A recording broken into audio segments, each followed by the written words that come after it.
Barker? Yeah. What are you gonna do? I just spent the last 16 hours cherry-picking Friar's roast for the premium old man jokes. Essentially, I'm going to beat him to death with his own titanium hips. Not just for me, but for Richard.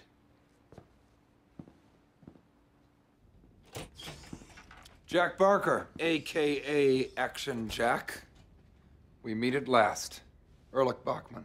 Mr. Bachman, pleasure to finally meet you. I'm a big fan. Oh, really? Of what? Metamucil? Polio? The phonograph? A nice piece of fish? Segregated water fountains? Senior citizen discounts at Perkins Family Restaurants? Erectile dysfunction because of corroded penile arteries? Deviled eggs as an entree? Liking Ike? No, none of those, Mr. Bachman. I am a fan of yours. Have been ever since you were at the helm of Aviato.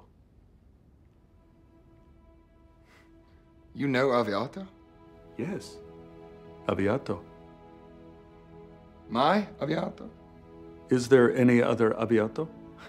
Well, legally there cannot be. Mr. Barker, pleasure to meet you. Is that a poppy seed muffin? Yes, sir. Well, Poppy wants one, because Mommy already got hers. Hooli stock jumped 7% today on this news that Gavin Belson is writing down the entire Nucleus project. What's happening here? It was a courageous move. He's a straight shooter, and obviously Wall Street is responding to that. So what else do you think? So, by our count, just under 50% of Hooli employment agreements include a non-compete clause. The same clause that caused us to lose the Pied Piper lawsuit in arbitration, and are thus legally invalid, calling into question some of our IP ownership. Shit. I was afraid of that. But, hypothetically, this also presents an opportunity.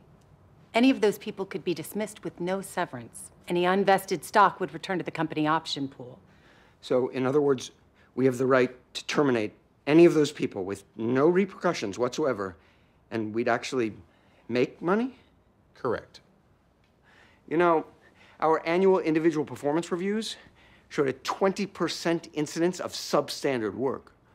So essentially, 1 out of every 5 Hooli team members deserve to be fired. Oh, I'm sorry, what?